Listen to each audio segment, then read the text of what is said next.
Hi everyone, I am Punya Aggarwal, ACCA affiliate, co-founder of Being ACCA. In this video, I will be briefing you people about the MCQ section that we have in ACCA. So I receive a lot of queries and doubts from my AA students since I am a mentor of AA and AAA in ACCA. Telling me that it's very difficult for them to be able to, understand and solve MCQ questions which are there in AA, and I think this is something which is very common amongst other students as well. So, firstly, I'll brief you about how can you be better at MCQ scenarios. So, this is not just for the AA students, but also for other papers that we have because in ACCA, 70% for other papers and 30% in AA is MCQ scenario based questions. So you need to be very, very good at your MCQ questions. So I'll firstly brief you about how to solve MCQ scenario based questions in general. Then we'll be covering in specific to AA, and then I'll also be solving a case study for audit students so that they are able to better understand what I'm trying to say. Okay. So let's begin first by understanding what are the basic needs, basic things that you have to keep in mind before when you are actually solving any sort of MCQ question. Okay. So the first thing that you have to keep in mind before you actually dive into any MCQs is you have to read the question very, very carefully. So now by question, I mean the question which is provided for the particular, like you have one or the requirements, basically the requirements. Okay. And then you also need to read the second part of it, which is the case study really nicely. So these two things are the primary three things that you should first do. You have to understand the case study. I have seen students being very overconfident and not being, not reading the case study really very carefully or even the requirements very carefully because maybe because of time, maybe because of overconfidence, you people do not read the question very carefully, which is a big, big mistake that you can do, right? So you have to read the requirements very carefully. And especially for the words like always in the question, if they say never, if they say, and sometimes, they say which of the statements is not true. They'll bold the word true, but they not bold the word not. And sometimes students forget to see this and then they write the opposite answer, right? So the for this particular reason, it is important that you actually read the question, which is the requirement of the particular part, and the case study really nicely, so that if you understand the case study very, very nicely, then only you'll be able to better understand the question and the requirements and the following pointers, following MCQ answers better, right? Next thing I would say that whenever you're reading the case study, always highlight the important things that you need to keep in mind and remember, so that it's easier for you to not read the case study again and again. Okay, because sometimes the case studies are really very, very lengthy, right? So this is the first thing that you have to keep in mind regardless of any paper that you're attempting. Second thing is analyze all the options. So sometimes again, with because of overconfidence or because of lack of time, what we do is supposingly we have A option, B option, just a minute. Yeah. C option and D option. So I read the first option and I was like, okay, this is the best answer. I think this is the answer. And I take the answer and I go ahead. Rather than I have not read all of these. Sometimes what happens is examiner nowadays, I think this is very, very common that examiner actually puts like two very, very similar statements in your answers. And then you have to pick up obviously the best possible, best suitable answer for that, right? So in those scenarios, if you only read one of the statements, you will feel that this is the answer and will not read the another one, which ideally can technically be can be the answer, right? So in those scenarios, always read all of the options so that you know that yes, A is only the best option that I can think of. Okay. Then using the process of elimination, I think this is very, very common, and a lot of students also use this process, which is basically, sometimes what happens is out of these options, you know for a fact that B is absolutely rubbish, absolutely wrong answer, and even D is absolutely irrelevant to the case scenario. So here you just cut down B and D, and now you're left with only A and C, which you have to think about, right? So in this case scenario, you have used elimination, wherein you eliminated B and D methods and then you only went ahead with A and C. So this is, I think, one of the best methods that you can use for the questions that you're not very confident in. Okay. Then watch out for traps. Again, by traps, I meant this, the one I mentioned over here, not true, which means, यहाँ पे this is a trap for you. They are saying they could have easily mentioned that false or wrong statement, right? But rather than mentioning these two, they mention not true, because this was a trap for you, for you people, right? So that is the reason that I'm saying that you have to read the question really very carefully to not fall in any sort of traps. Even these, confusing options can be one of the traps, that they give you very, very confusing options and then they ask you to identify the correct option, right? This can also be one of the trap. Then focus upon the keywords. So keywords, being it in the case study, be it in the question, be it in the options that has been provided to you, you have to focus upon the keywords which are being provided to you, so that you are aware of them and inculcate them in your answers also.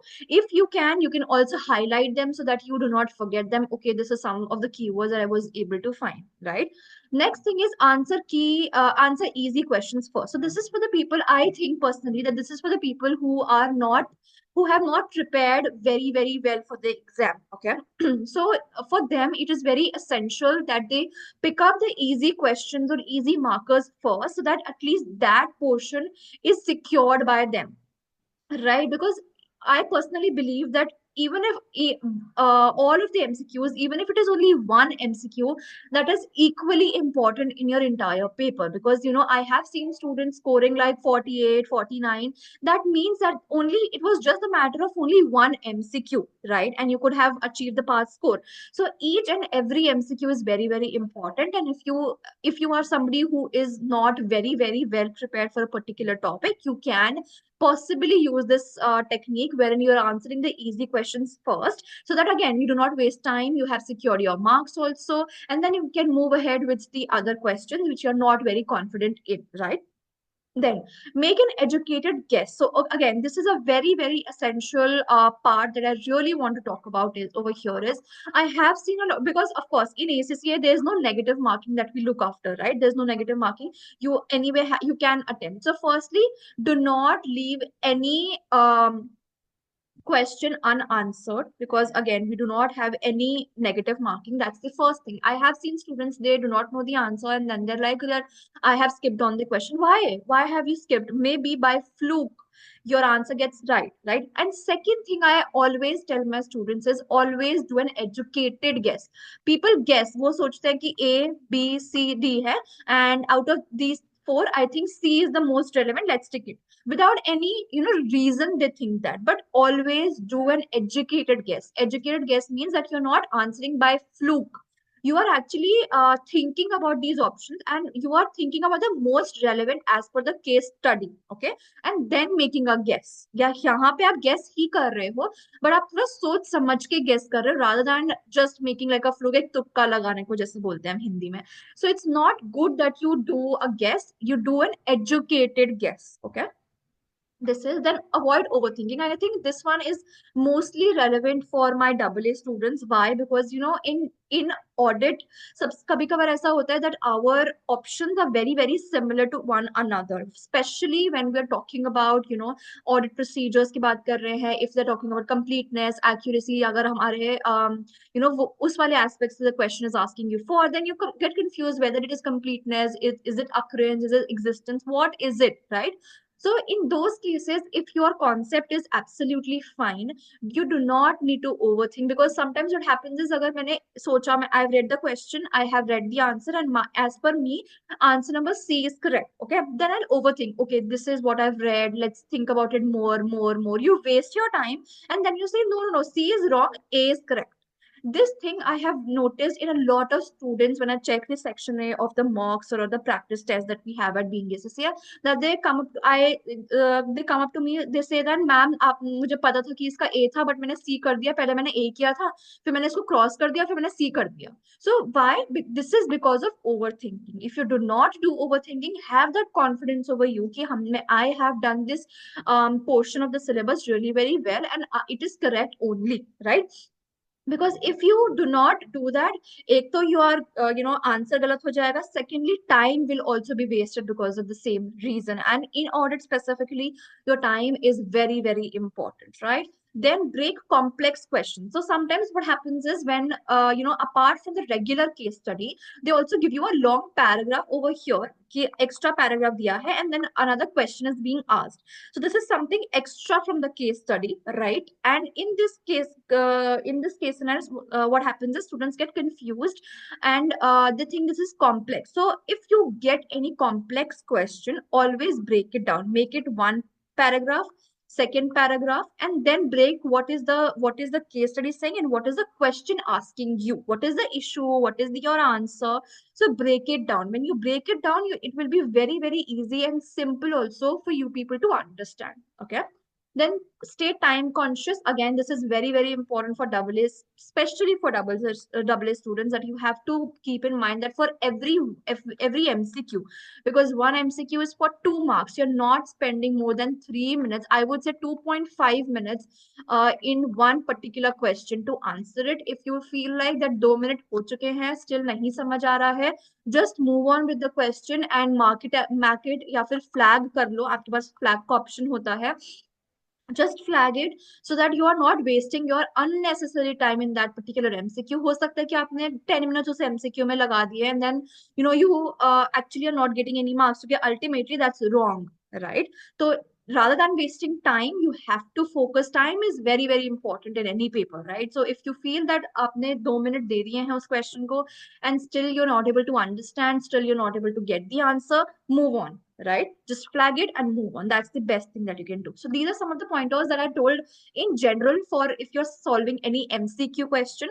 Now let's come to your AA. Specifically for AA students, what all recommendations? See, these points of obviously जो मैंने अभी ऊपर बताया, obviously these are definitely very, very important. But apart from these, what else can you keep in mind, especially for the AA people, is firstly that you have to focus on key syllabus areas. Okay, one thing I want to say is a lot of people think that audit is a theory paper, okay, because you do not have any MCQs. Sorry, you do not have any practical numerical questions, okay. But I would say it's not at all a theory paper. Why? Because in theory paper you have to learn, rote learn, memorize everything.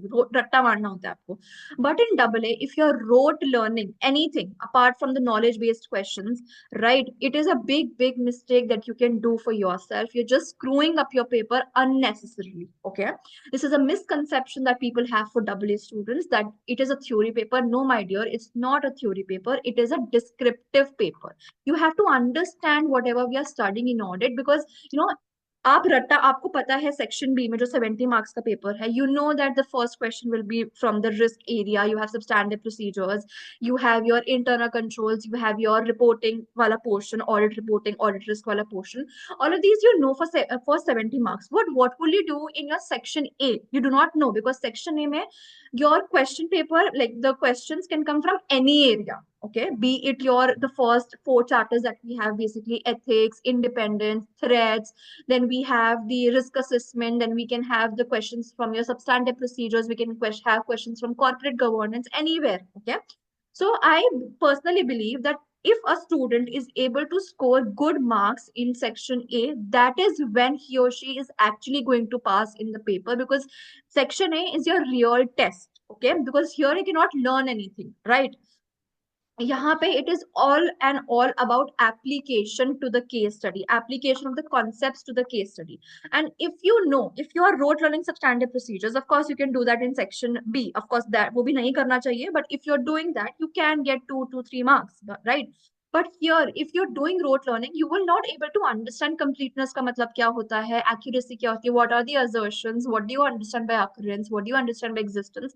If you do not know the meaning of these words, you won't be able to solve the questions, solve the case study for section A also, right? So that is the reason that you have to understand the syllabus of AA, and to be able to solve section A, that's the prime thing that you have to do, is to understand the syllabus. So that is usually your section A usually comes from your the starting 4 chapters that we have, but it also comes for substantive procedures, from your audit reporting portion, also your MURGC paragraph and all of those paragraphs, what will be the opinion of the auditor, all of these topics can also come. So section A, I would say, is very unpredictable. It can come from any area of your syllabus. So you do not have to skip on any topic for double A, right? That's the first thing. Second thing is mock questions. Of course, practice is a prime thing that you can do to be able to better understand the case study, to be able to better understand how to write the answers. So practice papers, mock tests, these are all available on your ACCA portal. Your exam reports are available. They will also tell you, I will be debriefing exam reports also on YouTube, so you can check that out. But then again, saying the same thing, that exam reports are equally important. It will help you to analyze and understand where the students are making mistakes. Right. So that is that. And I have also prepared 2 to 3 my own mock for section A in my test series. So if you want, you can also enroll for my double A test series, which will be a comprehensive test series, including section A and section B practice. Then coming to the third portion that we have, which is reviewing basic accounting knowledge. Again, as I always say, that your audit is based upon whatever you have done in your financial reporting paper, which is IFRSs.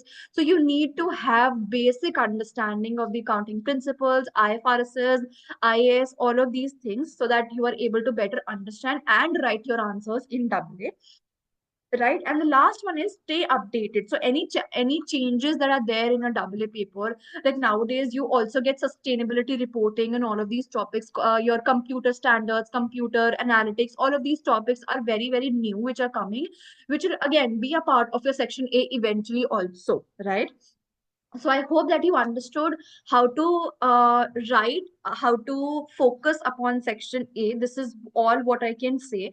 Plus another thing I would want to say is that a lot of students again believe that, because it is just MCQs, aapko sirf tick tick marne hain, you believe that it is very easy. But from my experience from last 2 years, I have seen this as a pattern. And currently also December attempt mein, when my students gave their, my test series students gave their exam, they also came back and told me that it was exactly the same that you told us, that section A was very tricky and section B was very lengthy. So you have to focus upon section A. If you're somebody who is able to score above 20 in your section A, then only you are in a good hands. Otherwise, no, you are not in good hands. You have to keep practicing. Okay, that's another thing. Now let's start with a question that I've gotten for you people, so that you understand how, what am I all saying. I'll just help you out with solving that particular question, and then you can let me know if you have any doubts. Okay, so let's start with this question, particular question, which I have taken from the practice platform itself. It is the AA pre-March 2024 mock exam paper, which I think won't be available for you people, of course, but it is available on the practice platform. So let's start. I'll just brief you about how to go ahead with this. Okay. So whenever we get a question, whenever we have a question, we will first always, read the case study really well. Okay. So first you read the case study really well, and then you read the statements really well, the question that it is asking you for. Okay. So you have the highlight option over here. You pick it up and then you highlight also. Okay. Let's read the case study first. XYZ Corporation is a manufacturing company that produces electronic gadgets. The company has experienced rapid growth in recent years and operates in a highly competitive industry. As the newly appointed auditor for XYZ company, so I am a newly appointed auditor for XYZ company. You are in the planning phase. So right now I'm in the planning phase. So right now I'm just planning their audit. Okay. During your initial risk assessment, you identify the following information. So there are two things that I have identified. XYZ Corporation relies heavily on a single supplier for a critical electronic component, which is a tricky thing, because relying on a single supplier can be very challenging. Why? Because in certain scenarios, maybe the supplier is not providing you enough supply, so that can be a problem for your customers. Or the supplier says that, hey, I am not interested in sending you any products, I'm just debanning you, right? So in those cases also you will face a problem, right? The company's industry is prone to technological changes. So do you think that this can actually affect my, like, can this be on the part of the management? Can management do anything? I don't think so, right? Affecting the market value of its inventory. So inventory, the market value of its inventory. So maybe possibly there's a possibility that the market value of the particular, if of the inventory that the company has, for example, in the books of accounts, so book value they have recorded at 1,000, and maybe the market value is lower because of the technological changes, which is actually 500. So they have to account for this, in on that basis only, right? So okay. Next thing, the XYZ Corporation recently underwent a management change leading to adjustment in the key accounting policies. So they have made a management change and they have also made adjustments to the key accounting policy. So as I mentioned previously also, when I was telling you about how to attempt the MCQ questions, I told you that you have to highlight all of the important terms and terms or wordings in the question. So this is how I have highlighted the same. Okay, now I'll read the question for you. Considering the information on XYZ Corporation, what is the primary type of risk associated with the factors mentioned? Okay, so there are four options as we know. Now I will first try with you the elimination method. Let's try the elimination method. Firstly, they are saying control risk. You know what is control risk? Control risk is that risk that the errors or the frauds in the financial statements will not be prevented or might not be able to detect on timely basis, right? And this is on the part of the entity only, right? By the entity they won't be able to prevent and detect any fraud or error. If we talk about, this is the definition of control risk, right? And if we talk about the case study over here, there's no mention of any internal controls over here. Have they mentioned about any internal controls? Because usually whenever there's a control risk, is majorly associated to the internal controls of the company, that the controls will not be able to prevent the detection, the fraud and error in the financial statement. So I do not see any internal controls over here, right? So which whatever the information has been provided. So now, of course, then this won't be my correct answer. I have eliminated this, right?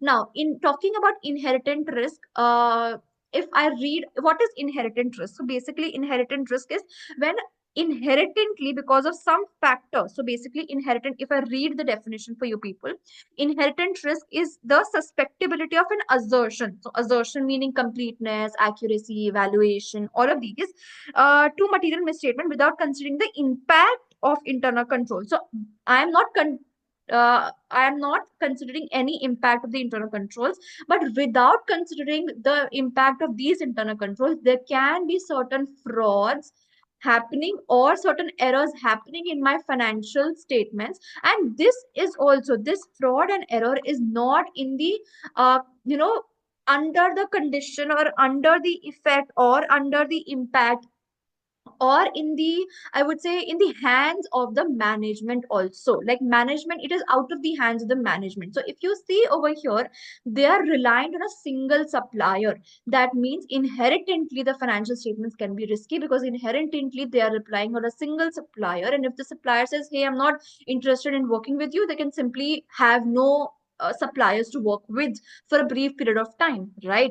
So, in my opinion, this is the correct answer, which is inherent risk, but then we are not sure. So, we'll read the next one. As I mentioned, that you have to read all of these. Sometimes it might seem that inherent risk is fine, but then it might not be, right? Now, talking about detection risk. So, now detection risk is on the part of the auditor. Okay, that he or she, the auditor, will not be able to, gauge the frauds and errors happening in the company, right? While detection risk is considered, of course, it is considered in the audit process, right? But it is not a primary type of risk.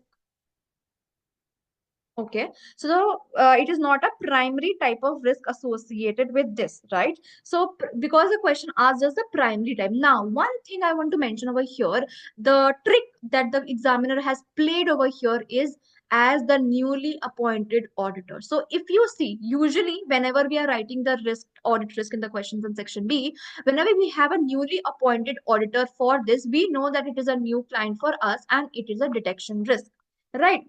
It is a detection risk, right? But the question, again, reading of the question is very, very important. As we mentioned previously also, that reading of the question is very important. So for the students who did not read the question, they would have definitely done detection risk. I'm 100% sure that they would have done detection risk. Why?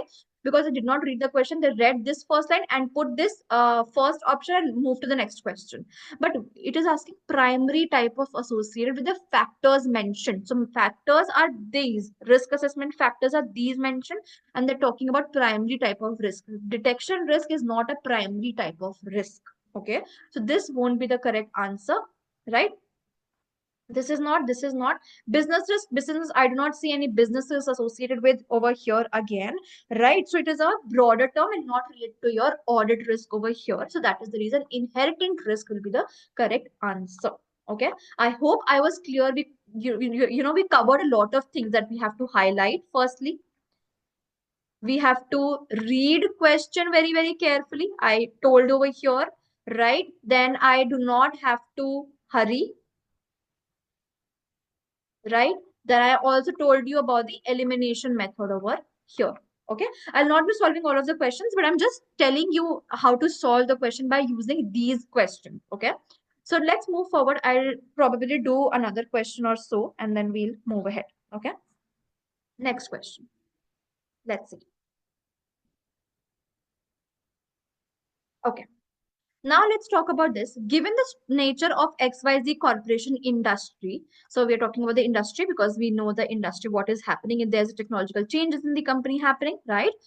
And the potential impact of technological changes on the inventory, which audit procedure, very, very important, would be most, yes, this is what I was talking about, would be most effective. Wait, yeah, most effective. You have to focus on the key words. Okay, keywords. So your keyword is audit procedures, and most effective in addressing the risk of obsolete inventory. So what can happen is in all of these four, these might be uh, effective in addressing the risk, but you have to see the most effective. There might be a case another, this is on the fourth line, this is third, this is second, this is first, but the one which is first, which is the most effective, you have to tick mark on that, right? So this is what the question is saying. Very, very important. This is very important. Okay, let's read the answers and let's one by one eliminate. Again, elimination, I'll use the method of elimination over here. Assess post year end sale values. If I'm assessing the sales value, do you think it is directly linked to the cost of inventory? No, I don't think so, because see, when we are doing sales value, we're majorly looking at the market value. So for example, if I have a good and my market value, basically the sales value, I was able to get 1,000 rupees. So I'm in my sales value, if I'm only assessing this revenue figures of my financial statements of the particular inventory, I'll be concerned with the 1,000 rupees that I've received or no. I won't be considering about the cost value. Here I am considering about the cost value, about the obsolete inventory, right? So first, I'm not really sure. I am not sure if this is the correct answer. So I'll eliminate. Okay. Second is observing the company's physical count of inventory. So again, if you know about substantive procedures really well, and if you have not memorized substantive procedures, rather you have understood the substantive procedures and understood the meaning and assertions, meaning of the assertions as well, then you know that whenever we do physical count of inventory, we will always be checking the existence of it. Right, we are not concerned about the value of it or what is the obsolete inventory out of it. We are concerned about the existence, that whether that particular inventory, for example, if I'm saying that 1,000 units are available in my inventory, are those 1,000 units actually there in my inventory or no, is a part of my existence, right? So again, existence नहीं होगा क्योंकि यहाँ पे हमको obsolete inventory identify करनी है कि कितनी inventory खराब हो चुकी है. Existence में हमको पता चलेगा कि कितनी total है, तो उसमें खराब भी होगी, उसमें सही भी होगी. So again, this is not the correct answer, right? Then talking about the next one, testing the design and implementation of internal controls over inventory valuation. Again, यहाँ पे if you see, they're saying कि they're testing the internal controls. Again, there's no mention about what will be the inventory, obsolete inventory. यहाँ पे हमें नहीं पता चल रहा है कि कितनी खराब हो चुकी है, वो बस सिर्फ वैल्यू कर रहे हैं. वैल्यू मीन्स अमाउंट के टर्म्स में they're valuing the inventory, right? So again, this won't be the correct answer, right? Because here they are not assessing, may not be directly linked to our obsolete inventory. Again wrong. Now last one, you would think that अब तो यही बचा, यही सही होगा, तो यही सही होगा, बट क्यों सही होगा वो भी आपको पता होना चाहिए. Performing substantive analytical procedures on inventory turnover ratio. So turnover से आपको पता चल जाएगा कि कितनी जल्दी आपकी इन्वेंट्री मूव कर रही है. ऑब्सोलीट का क्या मतलब होता है कि सपोजिंगली आपके पास 2004, 2005, 2006 में आपके पास यहाँ पे 10 यूनिट्स थे, यहाँ पे 10 यूनिट्स थे, यहाँ पे 30 यूनिट्स थे, ठीक है. और अब अभी आप क्या हो गए हो, अ, अभी आप हो 27 में, ठीक है. एक second. You are there in 27, यहाँ पे 30 यूनिट्स थे. ना यू नीड टू आइडेंटिफाई कि अभी आपके पास कितनी इन्वेंट्री है. फॉर एग्जाम्पल अभी आपके पास 40 की 30 इन्वेंट्री है, तो आपको ये चेक करना पड़ेगा आपकी इन्वेंट्री टर्नओवर रेशियो से कि आप इस इन्वेंट्री को कितनी जल्दी अपने कॉस्ट बेसिकली रेवेन्यू में कन्वर्ट कर पा रहे हो. So that is because if you have the inventory left away from 2004, अगर आपके पास इस 30 में ये वाली 10 वाली इन्वेंट्री भी है, that means this is obsolete, बहुत पुरानी इन्वेंट्री है ये. आप 2007 में हो और आपके पास इन्वेंट्री 4 की पड़ी है, तो बहुत पुरानी इन्वेंट्री है, right. So this is the ratio which you will be able to identify and also performing the procedures on the same, कि सब्सटैंटिव प्रोसीजर्स आपने परफॉर्म करे on the same, right. So again यहाँ पे भी हमने सारी statements को समझा, सारी स्टेटमेंट्स को अंडरस्टैंड किया, क्यों नहीं होंगी वो भी आइडेंटिफाई किया, मोस्ट इफेक्टिव कीवर्ड को भी आइडेंटिफाई किया, and then only we moved on with the next question, right? So this is how you have to actually move on with the questions that you are getting, and without doing these you won't be able to actually get what is the question asking. Okay, so I hope that you understood how section A can be well answered. If you want me to solve section A questions, please let me know in the comments down below. I'll be happy to do it. And if you have any other doubts in any of the portions of AA or AAA syllabus, please let me know that as well. I will definitely help you out with that. Thank you for watching the video.